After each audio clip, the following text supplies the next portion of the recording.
You're listening to Deliberate Living, a podcast that inspires, empowers, and encourages listeners to live life more authentically. My name is Holly Priestley, and I'm a full-time nomad and writer who has been living in my 1997 Ford van since January 1st of 2019. I travel the United States with my dog, learning how to live with more authenticity. I explore different ways people choose to ditch the prescribed life we've all been sold and live on their terms, finding freedom and happiness however they choose. Hello, and welcome to another episode of the Deliberate Living podcast. I am your host, Holly Priestley, and this week my guest is Dani Reyes Acosta, not lost, just discovering on Instagram and the internet in general. I first came across Dani through a video that she did with another lady van lifer, Kaya Lindsay of One Chick Travels, and have been following her ever since. She bought her Ford F-250 2 years ago, and dirtbagged in that for a while, and she's recently made the transition to having a house and ducks and a tiny farm, and it's all very exciting. So I'm excited to have this conversation with her today, and I hope that y'all glean some interesting tidbits and life lessons out of it. So hi, Dani. Hello, thank you for having me here. It's so funny to have, I just am super excited to be here. As you can see with my Zoom background, in Chile. At the time I was living out of a Subaru and traveling around and adventuring, and you are in Arizona? Yep, I'm in Arizona right now. It's warm. It's so much warmer than it was in Colorado, tell you what. It's amazing. It's very cold here.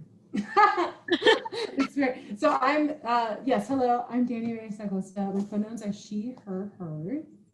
And I'm currently coming to you from Southwest Colorado, the ancestral land of Ute and Pueblo people. Awesome. I spend a lot of time in Southwest Colorado. I love it there. My folks have a place there, so I get to visit pretty frequently, but my van doesn't do snow at all, so we snowbird. Yeah, the snow thing is a special, as Kaya had said, you know, van life people that like snow are a special breed. I agree. So what made you decide, well, I guess it sounds like you've been living in and out of vehicles for a hot minute. Subaru in Chile and then the van. Were there more? And how did you kind of get into that lifestyle? Was it a natural progression of being a climber? Or yeah, that's a great question. It all started, yes, so there have been multiple vehicles. There have also been numerous Airbnbs, month-to-month rentals, and just I call them alternative living situations. So not too many year-long leases in the last 5 years. And so where that stemmed from was in 2014, I went to South America with a one-way ticket. And my goal was to just reset my life. You know, I had left a corporate job that while the company was great, the role wasn't for me. I had left a difficult relationship and I had moved out of my home in Portland, Oregon. So when I literally realized about a week before I boarded that plane that I should buy a car because I had 3 seasons worth of gear with me. I had snowboards, or I had a snowboard, I had some climbing stuff, and I had surfing gear, and like all new travelers, I had way too much luggage. Yep. And so I remember packing my bags a week before Portland. You know, I'd like rented my friend Ruth's basement for the month, and I'm like, I have my bags all packed and realized that there's just no way that I'm going to be able to haul all this stuff around on my own. And so I took my fancy corporate money and I bought a car. I bought a cheap Subaru that's commonly known as a beater. It had gold rims, but you know, it drove. And it was really scary buying a car in a foreign country and not really knowing anything about cars or buying cars. But you know, I did it. And I drove that thing around until I blew a head gasket 10 months later. I've had a few cars blow head gaskets, and one of them was a Subaru. I think there was a year like late 1990s to like 2008, 9, 10 when all the head gaskets in Subarus were just blowing themselves. Yeah, I had a 98.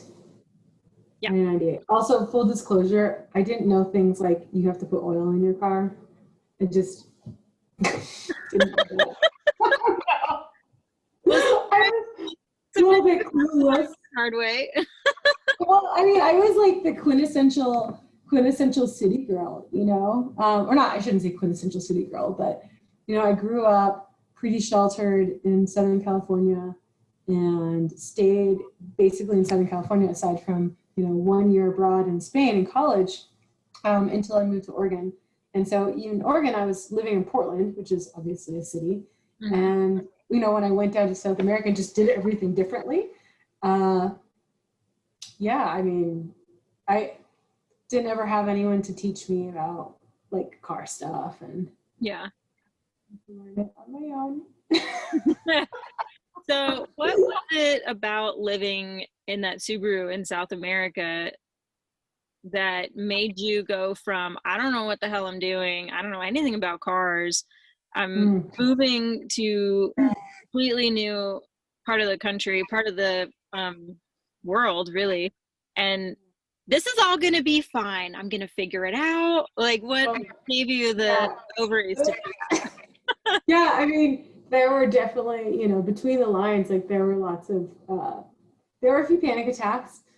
Yeah. Panic attacks. I had a lot of anxiety, which I still have not rid myself of, because I'm a human and humans have anxiety and stress.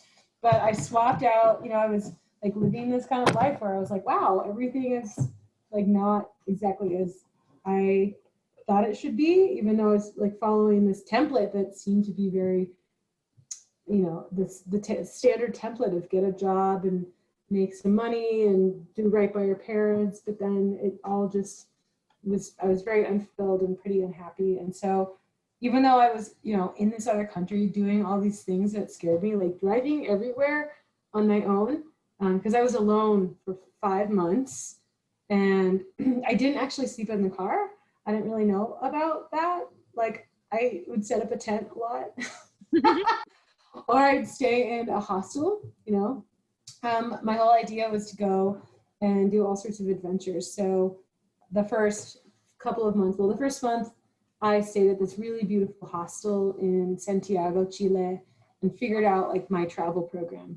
I got to make some really good friends there. I highly recommend it. It's called Happy House if you ever go to Santiago.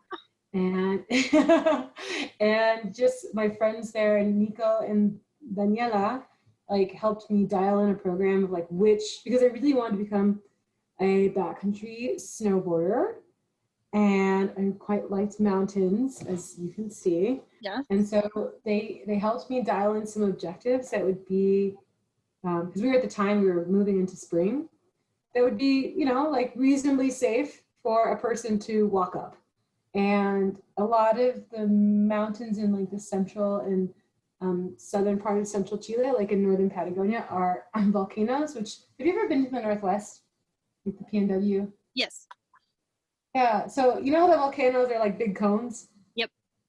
Yeah. So like very different from something like Colorado's San Juan Mountains. Yeah. Right. I'm not going to say that complex terrain doesn't exist, but the prevalence of easier summit routes is much higher. So yes, I spent a few months soloing up volcanoes and snowboarding down them. Everyone thought I was crazy. Yeah. The rangers are like, wait, what are you gonna do? I'm like, I need a permit to go up there. They're like, what? By yourself? I'm like, yeah. I'm like, okay, thank you. Goodbye.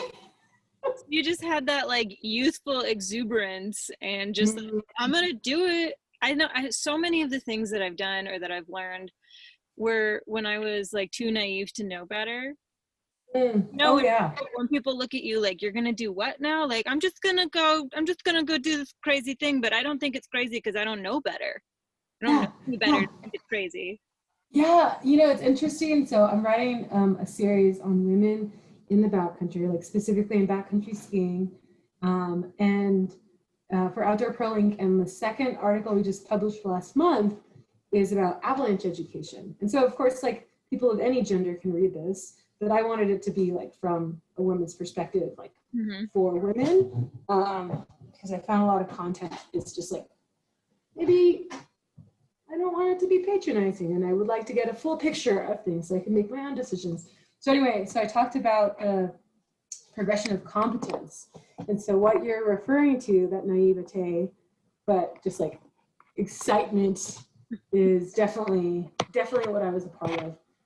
And that was, I mean, we didn't talk about that with Nico and Dani, but we did talk about like making these objectives like accessible, right? Like as accessible as they could be. Because I was doing a lot of hiking around, and I already knew generally about mountain spaces, and I had all the right gear. So, it became a matter of, learning about trip planning and the right gear. And I didn't always like just start at the top and go straight, or start at the bottom and go straight to the top. I would, like suss things out and learn about stow. I ended up taking my Avalanche 1 course in Chile, which was exciting because I got to take it in Spanish. But I guess going back to your question, I mean, the ability to just access these spaces and move into a space of, healing and empowerment was, I think, was more important than the youthful exuberance, because this was the first time where I like finding my own agency. Yeah. And making decisions that, for which I was totally accountable for myself, right? Like I didn't have anyone else to lead me or guide me. And it really was like, my butt was on the line. And that's probably why I actually ended up becoming a climber. Because I was not really a climber when I went down there. I just was learning about it. And, when I came back from South America, ended up figuring out how I could marry climbing and snowboarding. Nice. Because, yeah, my dream was to just rappel into gnarly ski lines. Oh my God. It seemed like fun. Because it just seemed like fun. Why not? Why not? I mean, yeah, why not? I mean, that's a valid question. I mean, you can slip and fall in a bathtub and die, like bonk your head doing something not fun. So, yeah, to this day, I'm still trying to figure out, the balance of like taking off. My friend calls it like, how do you eat an elephant, right? Like if life is this elephant, like bite by bite, figuring out what adventures work for you. Yeah. And like, you don't always have to go for the whole big, I was going to say enchilada, but that's mixing metaphors. Go for the whole elephant all at once. You can just kind of do bite by bite, and yeah, adventure's fun. And it was something I really needed. I was just trying to figure out like what it is that I wanted to do with my life, instead of doing what I thought should be done based on, societal norms and expectations. Totally valid. I feel that. And people know this, right? I think a lot of us, like, this is part of why you live this life, right? You're like, I can do something different. Yeah, well, I think a lot of the people that I've talked to in my personal life, as well as on the podcast, have said kind of similar things. Like, I was following the prescription that I was given. Y'all told me since I was like knee-high to a grasshopper that if I, did all of these things, that I would be successful and happy. Right. And I did all the things and I'm fucking miserable and I don't like it. So I'm going to do something else. And I think that that's what is causing such a big shift in like the collective conscious as a whole, and making alternative living arrangements more appealing to a lot of people, and that sort of thing. I'm curious what the transition was like for you, going to South America as this kind of like recentering, realigning, figuring out who the hell you are, getting agency over yourself, and then coming back to the United States and having to deal with like the cultural shift or the shift back that goes with it, and bringing who you became, who you are now, back into like a new old world, and like how you, like, what was that transition back to the States like? That's a good, yeah, thank you. That's such a funny, this is the question I wish, my mom had asked me in 2015, like, how's everything going? Because it was tough. Yeah. It was super tough. I came back from South America. I had a broken knee, actually. Yep. I had a broken knee and I was staying at my mom's house, like temporarily. The idea was to spend some time with her. And then I vaguely thought I would go back to Portland and go get a contract job at one of the big, retail companies up there, like sports retail or design agencies, because, I'm a marketer by trade and a strategist by trade, and that just seemed to make more sense. And that's how I could stack up my bank account again. And so I had, when I was still in South America, I had met my partner, my current partner. We call him my favorite souvenir. I was hoping that's how you were going to answer that. Yeah, he's a pretty special individual. So anyway, I was in California. My mom lives just south of Yosemite. And so the idea was for him, we would meet up and go climb in Yosemite.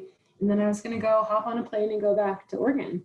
And, what ended up happening was we went climbing in the valley, and I was still a little baby Gumby climber. Like I was really learning a lot and still doing things, he still climbs significantly harder than I do, and with much better technique. So I can't wait to show him this recording. Johnny. And things. Johnny T. So we went to the valley, and I just kind of was enamored of this life and enamored of this person. And, we went back to my mom's house for Thanksgiving, and he's like, hey, do you want to come to Colorado with me? I love you. And I was like, yes. And so I went to Colorado.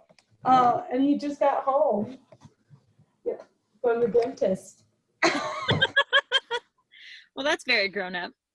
Yeah, we're being grown-ups. The transition was interesting because I kind of thought I was going to go back into that old thing, and then ended up going into a very remote ski town in Western Colorado, and really just kind of had to double down on my plan. Like when I was in South America, I was like, I want to be a digital nomad.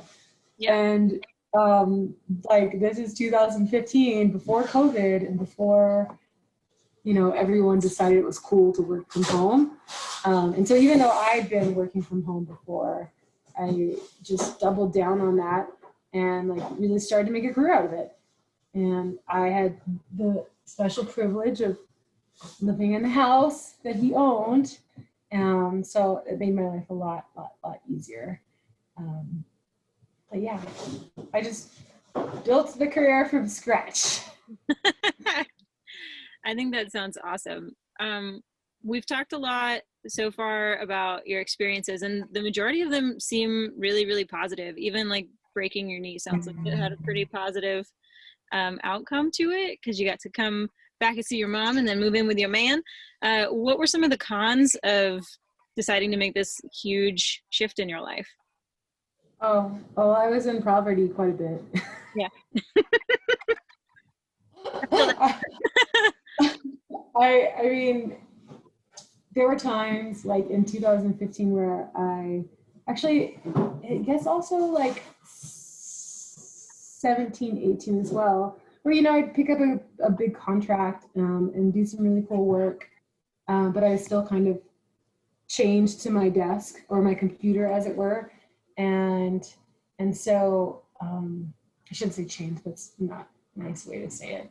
But I was very much attached to my devices, and so it's always been a struggle, I think, to think about that push and pull of trying to do the things that make you happy and the things that help you feel good and well at the same time as like make money. Yeah. Because I really wanted to do a very specific type of work, and I ended up moving into the direction of just the outdoor industry because I realized that's where my talents would be, I think, very well utilized. It's where my energy is, I think, accepted in the most like non-conformed space. Yeah. Like this is a very typical meeting outfit, maybe. Just add earrings. But yeah, I think it was just a challenge to figure out like that push and pull, and still try to keep creating a life at the same time as like being realistic and being like, I can't afford to do that. Yeah. You know?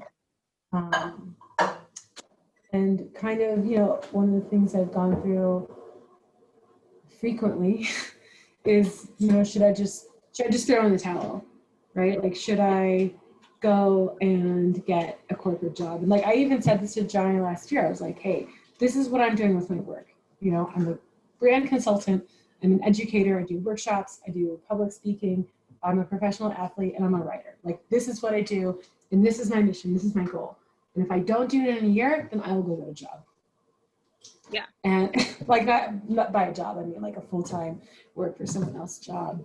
But I think the difference behind like just half-assing it, excuse my French, but saying like, I want to do this, and then just being disappointed when it doesn't work out, Right. is just the conviction and intention behind it. So I don't always get to sleep a lot, and you know, I haven't had the most robust social life in the last 18 months. Like, I don't get a lot of off time to just go play around. Yeah. But like when I'm doing something, I'm trying to do it with intention and have fun, and or you know, do like sit down and work, and I think that it seems to be working. Yeah. I'm no longer in super extreme poverty. It sounds like the way you've been able to balance it is by making sure that the work that you are doing and the work that is getting in the way of having a grand life of nonstop adventures is by just being fulfilled by the work that you're actually doing. If it's going to take time away from these things that you would rather be doing, then it needs to somehow give you the freedom to do them potentially later or for work. And the work that you're sitting at a desk to do needs to be meaningful and fulfilling to you. That's correct. Yeah, exactly. And you know, I think it's like, I'm weird to say, like, it's a tremendous privilege to say that we can do this work, right? Like, I'm taking a career as a marketing person and a strategist and mashing that up with a love of adventure. You know, I think other people's paths can look very different. And one of the things I try to like remind myself, as well as, you know, people that are close to me, is like, you know, comparing ourselves with others is not an exercise that benefits anyone, because we all have different paths to fulfillment, right? But isn't that the point of deliberate living? Exactly. That is 100% the point. I mean, it's easy for me to see when my friends are doing that to themselves, right? Like, well, so-and-so is getting more money, more views, more attention, more jobs, more whatever, and I'm not getting anything. But like, if you had their life, you wouldn't want it anyway. So Yeah. what good is it to compare yourself to that person? You got to figure out what you want, what works for you. No, absolutely. I mean, I don't mind.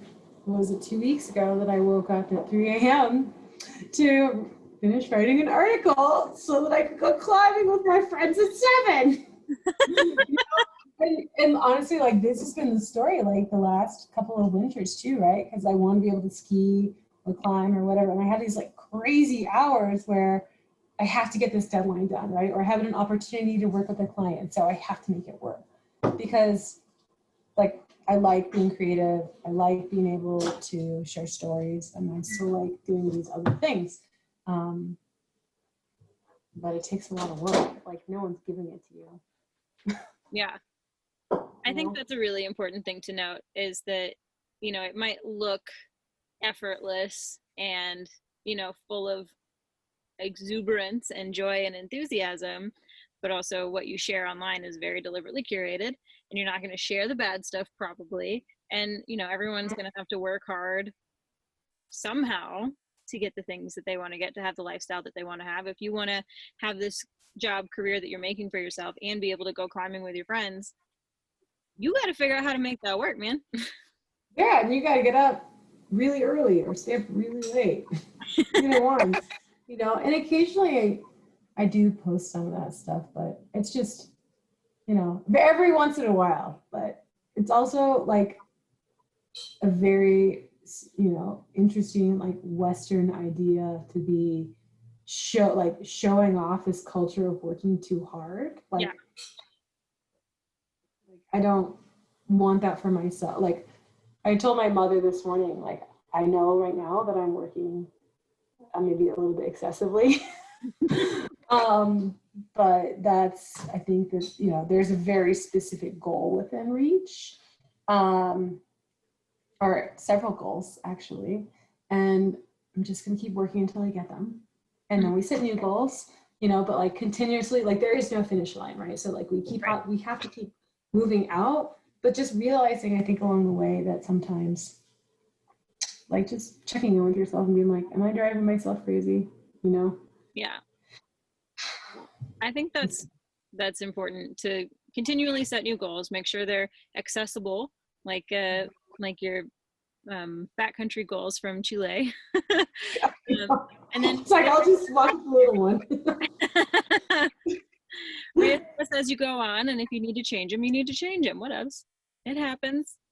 Yeah, but I mean, that's part of, you know, I think, like, it's so funny, this phrase, like, manifesting, right? Okay, nothing just manifests. You know how things manifest? You write that shit down, and then you remember every day or every other day, like, what are the things that you're working on? So you write down, like, I did a journaling exercise this morning.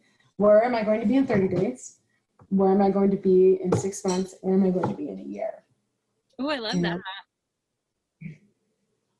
And like, things will change, but like, we don't have to create, I think, a very prescriptive plan, as it were. Like, just having a real idea of what it is that we want to be doing, and then along the way, things shift. You know. Yeah, be open to that. Be open to the shift. Be open to the shift. It's pretty exciting. Like, I dare you. I know you're already doing it, but I dare your following to do it, because it's kind of exciting what happens after. Yeah. I think you start, like, getting after the things that you say you want to do. But like, also the other side of that too is being open to saying what you want to do, right? Like, really just abdicating for your own desires and wants. Right. And how hard is that, to be like, you know what, I actually don't want all these things you guys told me that I was supposed to want, and instead I want this other thing. But that's really hard to do sometimes. Super hard. It's super hard. Did you see that meme I shared? Sorry, I'm talking about memes. That was like, it's like it was a dialogue between someone and their brain, and someone's like, I need a purpose, and your brain says, purchase? No, like. And so it's super funny, because I had a couple of friends reach out to me and they're like, I feel like you're talking to me. I'm attacked. I'm like, I get it. We live in a capitalist society. Like, we are told that we can buy happiness. Right. But that just, no. It's not true. I mean, there's a certain level of income that does positively impact your life, right? Especially in America, where like basic things like going to the dentist is not a given. But ultimately, you have to be able to like find that happiness and that confidence and that purpose and fulfillment yourself. Because you can't just, there's no price tag on it. You can't just, and no one's going to tell you what that is either. Right. And if they tell you, they're going to try and tell you. And it's they're going to tell you all day long. Yeah, they'll tell you all day long, but it won't be accurate. No. Well, and the reason, and like, let's probe there, right? The reason it's not accurate is because they're giving you a prescription based on their own experiences and upbringing. Right. They're not telling you something for you. They're telling you something for them, actually. Exactly. And I think that if you take that mindset and apply it to anything at all that like has to do with other people, like if someone is mean to you, it's not because they're being mean to you, it's because something is going on in their own life. If you get cut off on the highway, that's not because of you, that's because of something else. Like if somebody does something nice for you, that's not because of you, that's still because of them. And that's kind of like, it can be it can make you feel a little bit unstable at first, and it can be really hard to grasp, but then once you do, I think it's really freeing, and it just lets you do whatever the fuck you want to do, because that's pretty much what everybody else is doing, whether they know it or not. Right. No, absolutely. I mean, and that's kind of even a thing of like remembering how is it that we like stay focused on what we want. And someone asked me the other day, they were like, how do you overcome fear and anxiety? And I'm like, I mean, I don't actually just focus on fear and anxiety, or I try not to. Like, of course I'm human and sometimes I get all wrapped up in my my spiral of despair, but but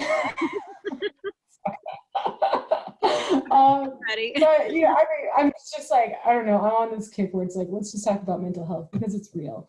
But like, yeah, I mean, people project all day long onto you, and if we let them, and if we think about like in Chile, for example, like those people that were like, what do you mean you can't go up that mountain by yourself? We don't do that, this and that, and da da da.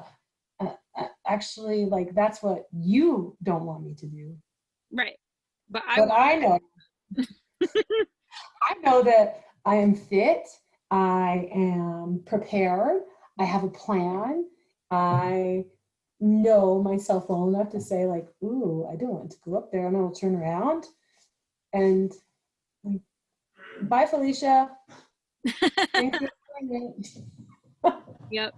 I've been in the middle in the middle of hikes before, and like past usually older white men, but not always, going the other way, and they'll tell me, you know, like, oh, it gets really hard up there, it gets really steep, it's still snow packed or whatever, you probably want to turn around, and I'm like, nah, thanks.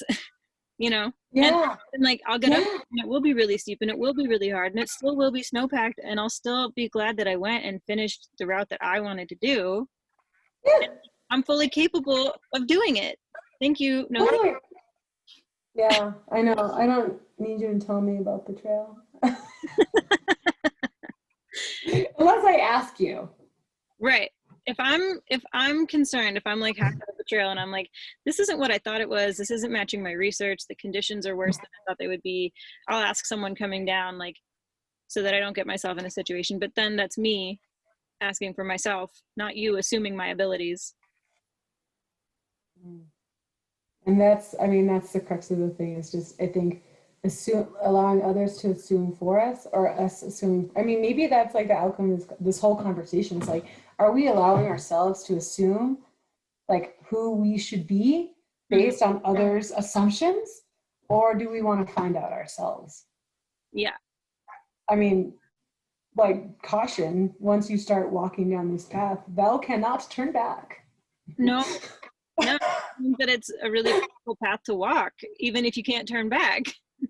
Yeah, I mean, sometimes you're gonna end up bushwhacking. You're definitely gonna bushwhack your whole way because there's no trail, and if you try and follow somebody else's trail, you're gonna be still lost.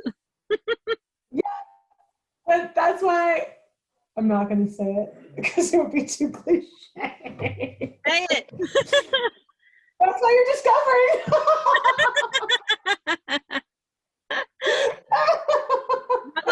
Discovering. They're full circle. I'm sorry.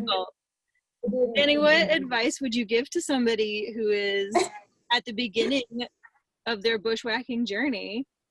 And lost and they want to discover? What little snippets of advice would you give to them? Yeah, I mean, it's just kind of like hiking, right? If we're going to keep this metaphor up, right? Like, take the right things with you. Like, think about the tools that you need, literal and metaphorical. Like, do some research. Know that you're going to learn along the way, but sometimes you are just going to have to figure it out as you go. And, try and find some partners that are willing to walk this path with you. Because if you're doing it on your own, it's going to be dark and scary. And there are a lot of animals. Yeah. Oh yeah, they're all inside your own head, and they are just as scary as the ones in real life. That's correct. Yeah, and I think surrounding yourself with good people that are also interested in growth, whatever growth looks like for you, or change is really important, because we can become victims of our own of insecurities and perceptions of insufficiency or incapability very easily. And it's important to have others around us that validate like the things that we want to see and be in life.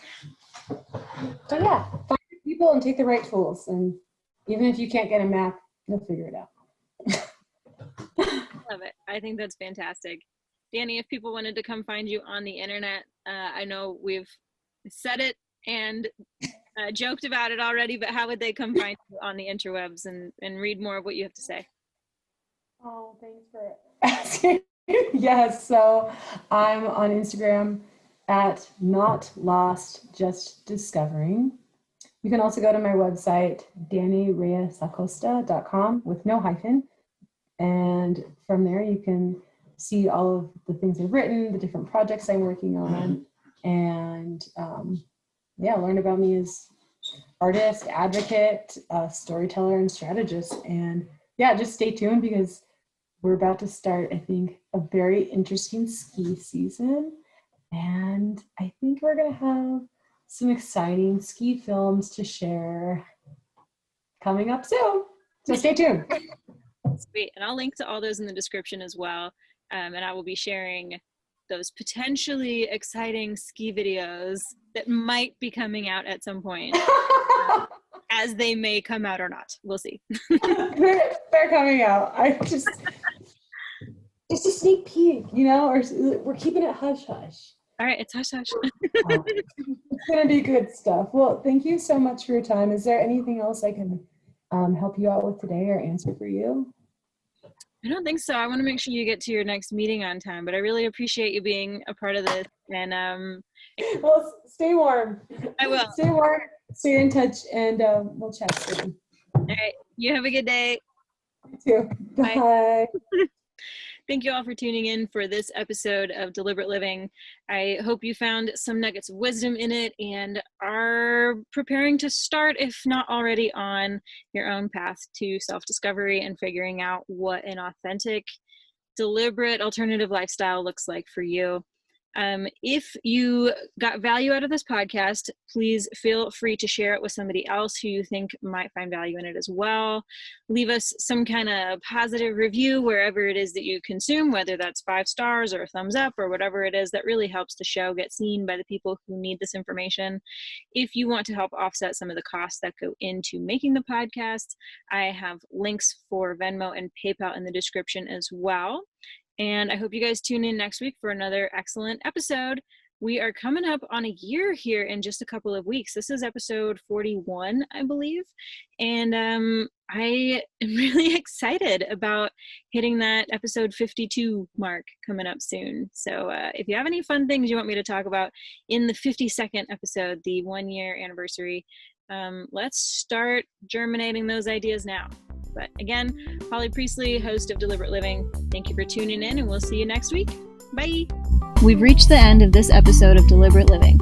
You can find the show notes and everything we referenced over on my website, and be sure to subscribe wherever you listen to podcasts, on YouTube, or sign up for email updates every time something new is published.